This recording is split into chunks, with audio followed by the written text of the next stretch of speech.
to yet another edition of Talking Tachlis with me, Rolene Marks, World Wizo Executive Member for Public Diplomacy and Hasbarah.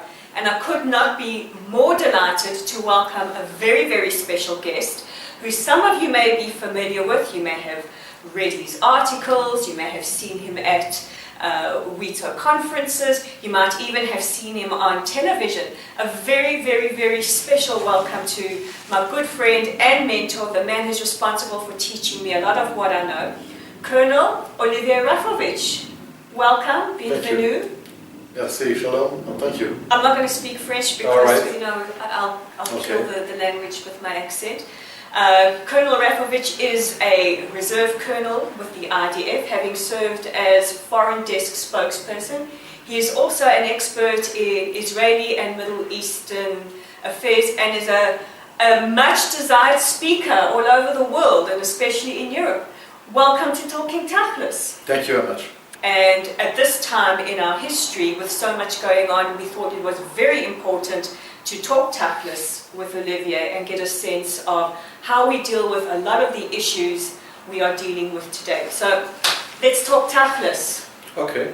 First question. I promised we would interrogate you, but just gently. We're looking at an extreme rise in anti-Semitism, not just in Europe, but around the world.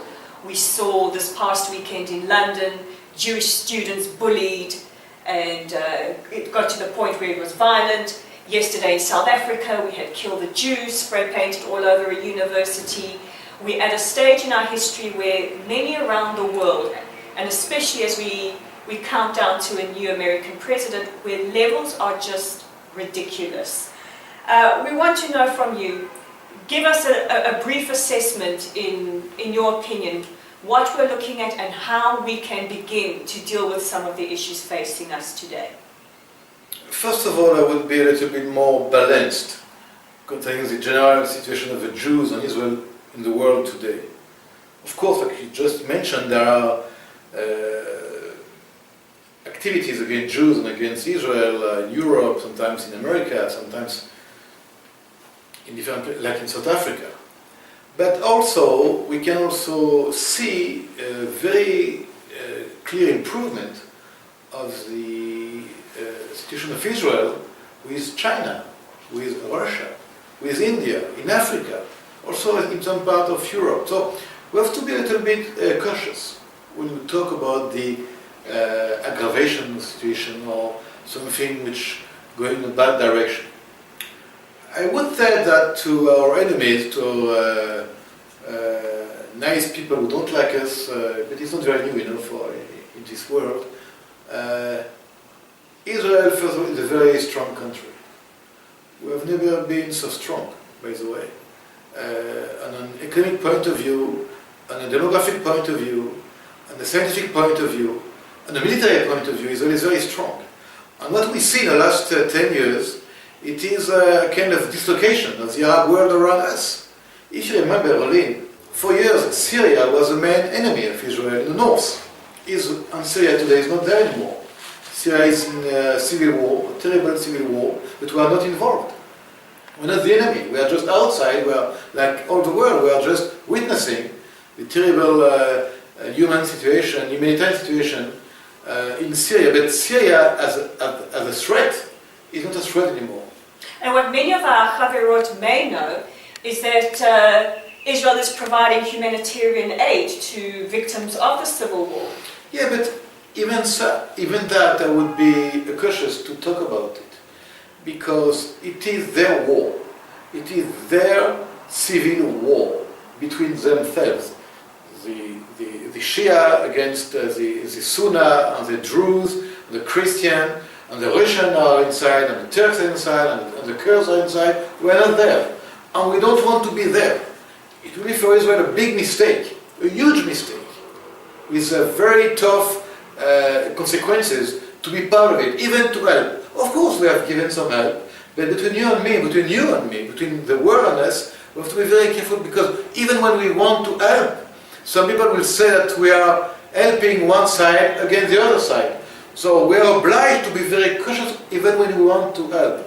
What I want just to say that we have our own problems with the Palestinians, with the Israeli Arabs in some cases, with the Antisemites, with the anti-Zionist people, and because we have so many problems to deal with, like BDS, which is another issue, that we prefer to concentrate, to focus on our own problems now. And also to be very, very aware that, and not to talk like the old Jew from the ghetto, like 100 years ago. We're not there anymore. We have a state, a strong state. We have a society, we have a community. We have a strong society, a strong civil society, with women organized like Wizo, with men, with political parties, we are a big democracy, with security problems, with also one main question which is, to me, the key issue. What do we want? What do we want as a state? Not the people, as a state, because we are a state. And a state, you know, we have government, we have justice, we have an army, we have police, but we don't know yet what do we want to go in the next 10 years, 15 years, 20 years from now. So what we do, and it will be maybe my point, maybe some people will say, come on, we don't like your point, but my point will be, because we don't know really where we want to go in the next 20 years, so we are what I would call, we are managing crisis. We are like in a long-term crisis management situation. So we don't give solutions, because we don't know really all the solutions. We maneuver to be in the best state as possible, considering the threats, considering the abnormal situation all around, also inside, to make the Israeli people, and this state of Israel, strong as possible, but we have a lot to do. And a lot to do, because we still don't know where we go to, makes the world, sometimes, not all the times, on some part of the world, not all the world, criticizing Israel. Because they are expecting from us what we want, but we don't know yet how to get to, is peace. And until the day we get peace, which is a key word, people all around will use a long time old story of antisemitism, the Jews, to criticize us. But we will get there. We will get there because the Palestinians have one big lack. You know what? Their lack is Israel. Without Israel, don't exist. Without Israel, the world will not even pay attention to the Palestinian. Not Palestinian people, not Palestinian issue. The fact that we are here, close to them, almost with them, in the same boat, make them interesting. Make them, the world, be interested by them. You know, we talk about Syria, but let's talk about Iraq. Who cares about the Yazidis people in Iraq who have been killed and the women have been raped by ISIS for the last 4 years? Who cares for the Tibetan in China? Who cares for the Yazidis? No one, because Israel is not there, because the Jews are not there. When you have Jews and Israel, the third part becomes interesting, because we're there. So the Palestinians use us all the time to be interesting for the world. And the world is interesting because we're there. But between you and me, it's something good and something bad. It's good for them because we're here. And they know that without us, they don't exist. But the bad point is that because we're here, it's also our problem now. So we have to deal with that, not because we want it, because it's part of our way of life. Because the Jews, and the Israeli, of course, cannot, let's say, forget what we are, where we come from. And when someone is close to us, even if we don't like it, we have to find together a solution. Okay, now you've mentioned something very interesting. You've mentioned the fact that we have neighbors, that we have to find some kind of solution for, and that perhaps without one or the other, the world is not very interested. You've also mentioned that the balance of power in the world has shifted quite dramatically over Correct. the last couple of years. Correct. Which means interesting new challenges and a different way of doing things. Israel, as you've just said, is extremely strong militarily, economically, scientifically. So how do we deal with this big monster that is Israel. Now, as you know, Wizo has been around for longer than we've had the modern state, and we sit on various international bodies like the United Nations. We have representation at the European Union, and we sit now in November 2016, 99 years after the Balfour Declaration. You look younger. I look younger. Yeah. It's good lighting and good direction. Volunteering keeps you young. You heard it from the word, volunteering keeps you young.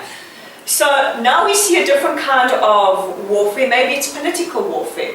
Maybe we have to make moves to delegitimize the existence of the State of Israel in world bodies like the United Nations, like the European Union. Which brings me to something that is very, very topical and extremely difficult for us as a country and us as a people, and that is recent resolutions by UNESCO, which now doesn't just call into question our right to exist as a country, but actually says that maybe we need to go back to biblical times, rewrite our history, and say that, well, Jews were never here, so we don't have any historical or religious claim to the land.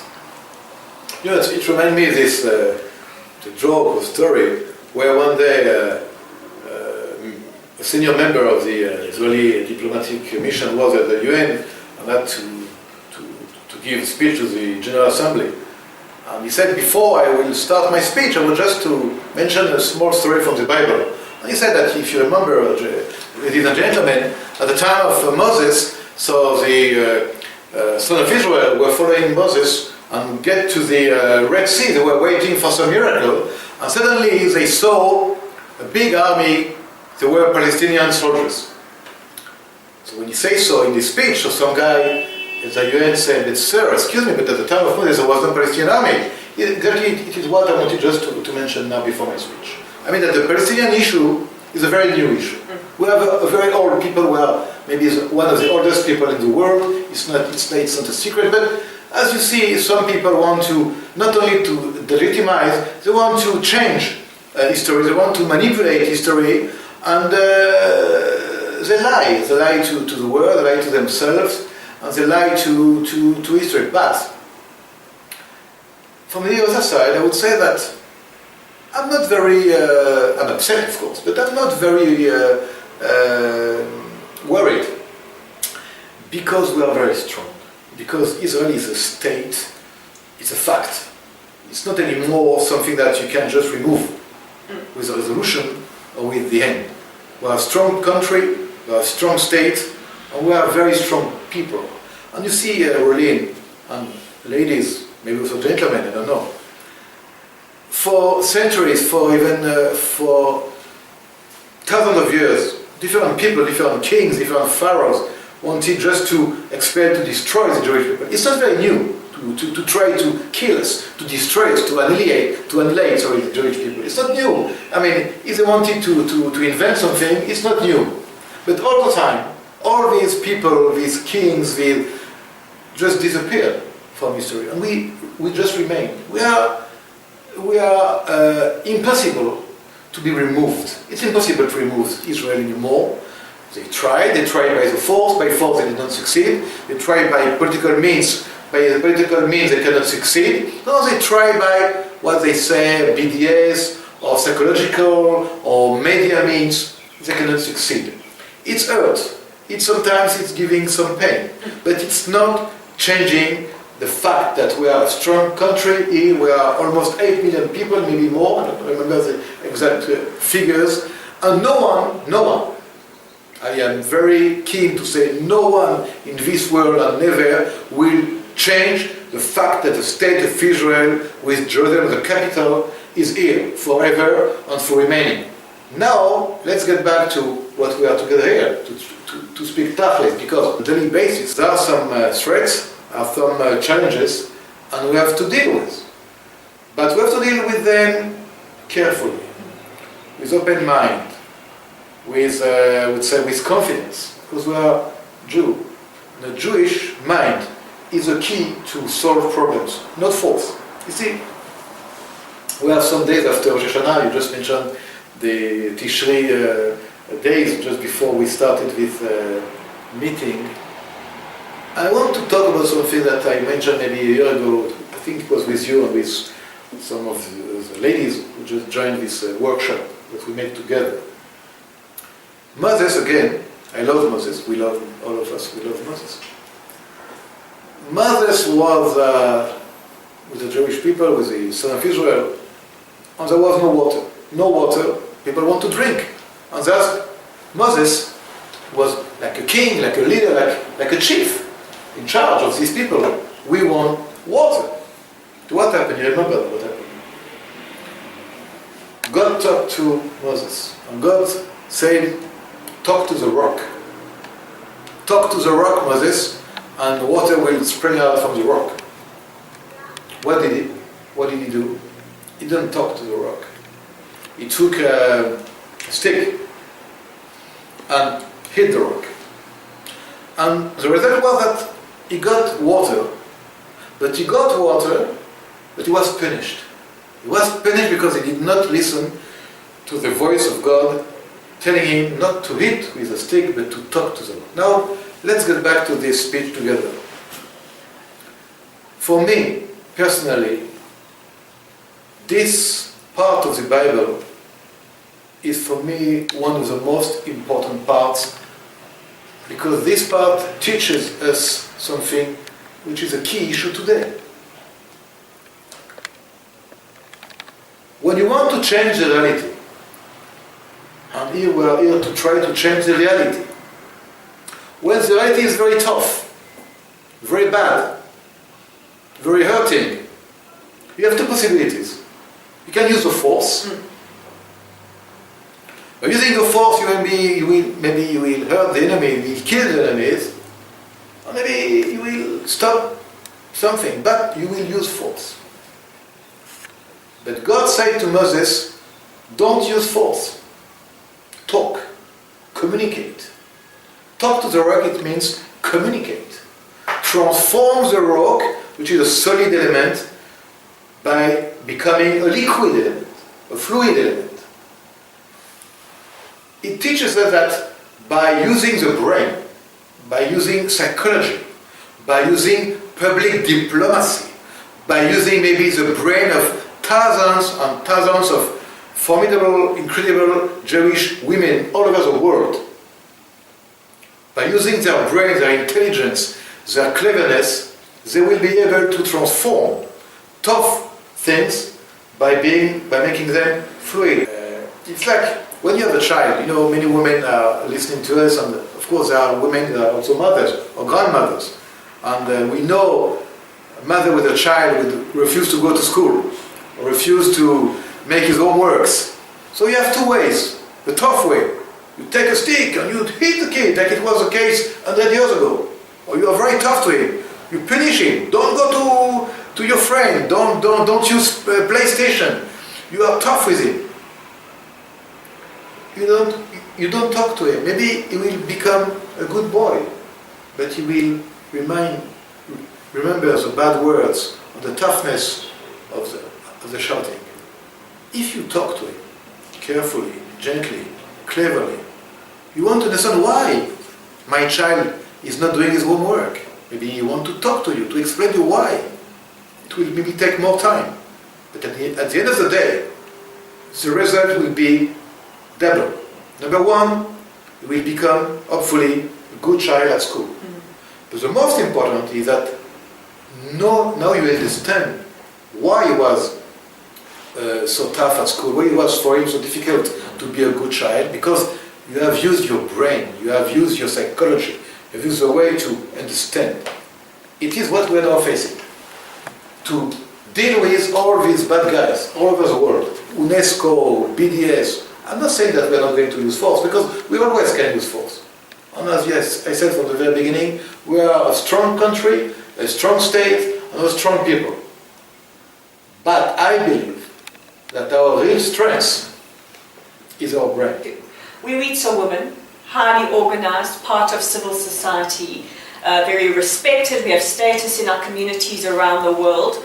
We are very used to talking and building bridges between other communities and educating the future generations. But now, for our viewers at home who are watching this and are listening very, very carefully to your advice about talking and using our brains, what are your top tips and tools that our Chaverot around the world can use to make the case for Israel, to deal with some of the challenges that they are dealing with on a daily basis? Because, as you know, for many of the younger generation, the situation has become such that they are very, very scared to show their Zionist identity, their Jewish identity, and this is creating a lot of divisions or a lot of separateness between our future generation and the state of Israel.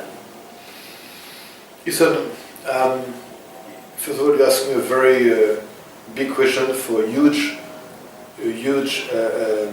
subject. I'm only a simple Jew, so it's difficult for me to give like big advice, but I just want to say a few things.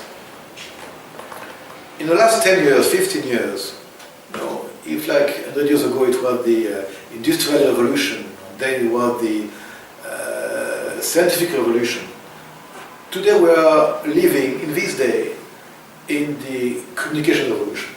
The communication is in total revolution. And communication is now the key for everything. What is social networks? What is Facebook? What is Twitter? It's communication. What is iPhone 6, 7, 8 tomorrow?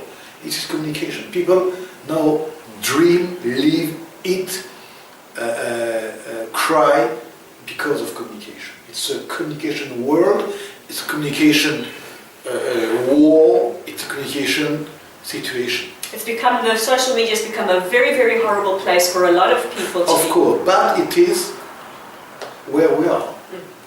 Again, we cannot change things, we can be in and inside change things.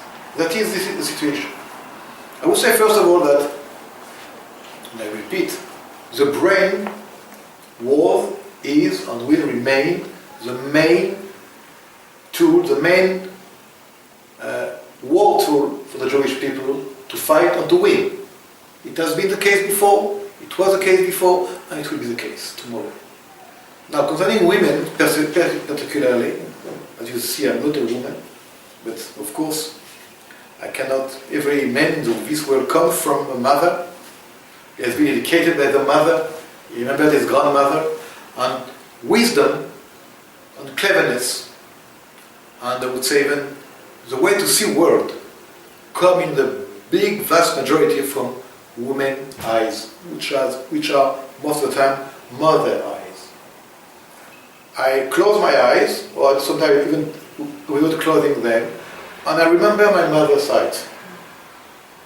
It's giving me strength, a lot of strength. And when I want to say now to the millions of Jewish women all over the world,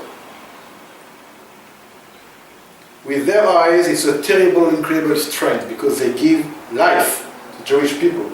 Okay? I get to the point. There is a force, a real force, coming from the Tachlis, people who give life. They know to give life. They know that for centuries, like I said before, we have paid a terrible price. And these women know that life is the first value. So today, in this world of where communication is so important, women have to lead the campaign, because when they talk, when they explain, when they give argumentation, people respect them. Yes.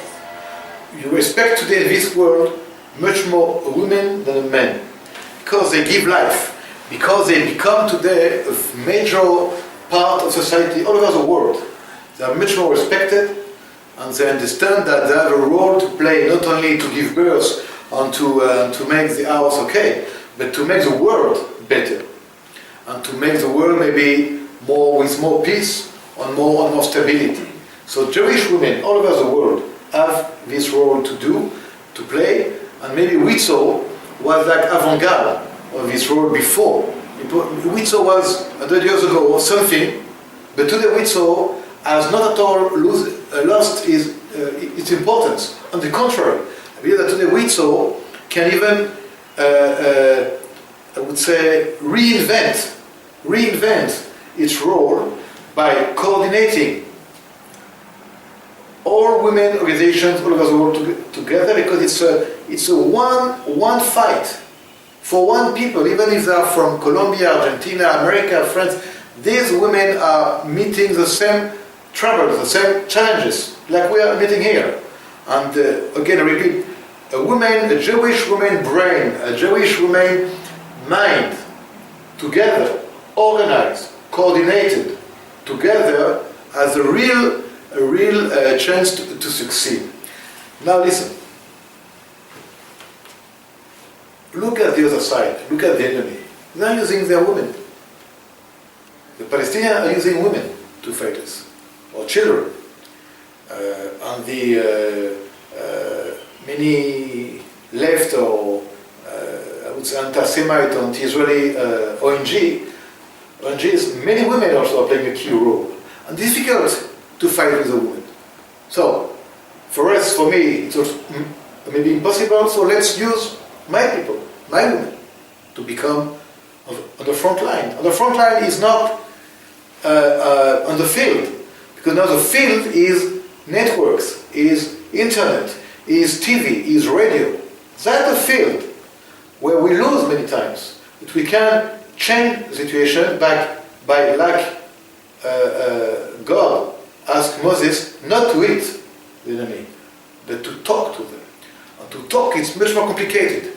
But when you succeed, you convince. And when you convince, you change everything. You wrote, I'm not even going to try and attempt to say it with a French accent, which to me is the most beautiful memoir to your heritage, to your family, to the state of Israel. It's a really, really beautiful book. And yes, Chaverot, it's available on Amazon. In a nutshell, what is Israel for you? Israel for me is it's everything. I mean, I cannot even imagine being in this world without breathing the air, to look at the people, I don't know, if, you know, Israel for me is a world. Is a world, is my world, is our world, and I think it's the guarantee for all the world that things will go right. I love Israel. I really love him. It's like, it's not a love story, it's more than that. You know, there is no word for that. And I think all of us, when we live here, when we don't live here, it's a love story. And allow me to end by something. The most difficult problem for Israel is not security. Because we learned that with that, no problem.